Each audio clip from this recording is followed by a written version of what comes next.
Contemplating today's Gospel. Liturgical Day, June 24th. Solemnity of the Nativity of Saint John the Baptist. The Gospel according to Luke. When the time arrived for Elizabeth to have her child, she gave birth to a son. Her neighbors and relatives heard that the Lord had shown his great mercy toward her, and they rejoiced with her. When they came on the 8th day to circumcise the child, they were going to call him Zechariah after his father. But his mother said in reply, "No, he will be called John." But they answered her, "There is no one among your relatives who has this name."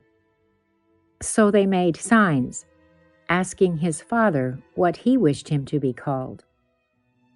He asked for a tablet and wrote, "John is his name," and all were amazed.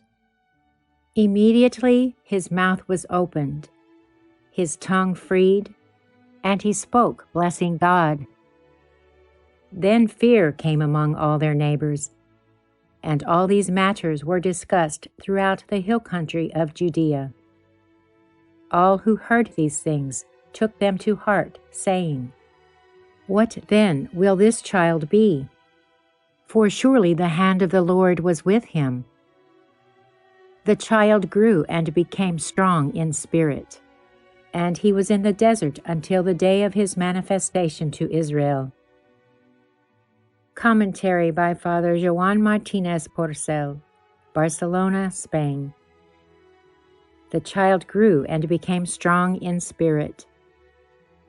Today, we solemnly celebrate the Nativity of the Baptist. Saint John is a man of contrasts. He lives in the silence of the desert, but right from there he appeals to the crowds with convincing voice, inviting them to convert.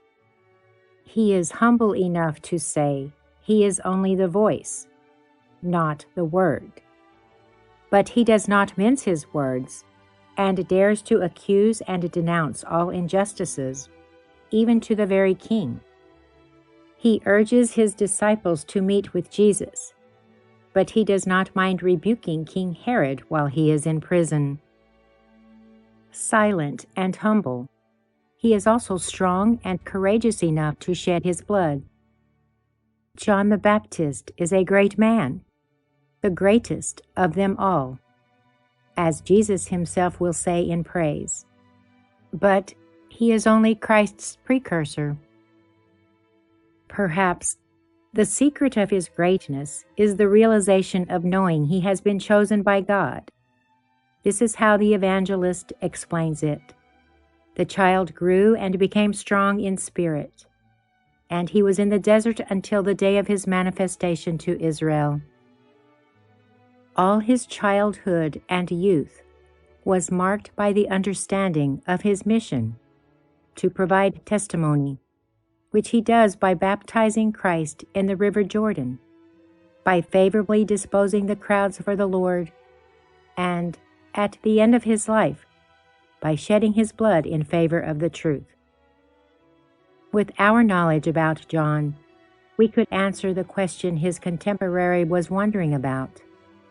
What then will this child be? Through the baptism, we have all been chosen and sent to bear witness of the Lord. In an environment of indifference, Saint John is a helping example to imitate. Saint Augustine says, "Admire John as much as you can, for whom you admire is profitable to Christ." I insist he is profitable to Christ, not because you offer anything to him, but because of your being able to progress in him. In John, his attitude as a messenger, clearly explicit in attentive prayer to the Spirit, in his fortitude and humility, helps us to establish new horizons of sanctity for us and for our brother.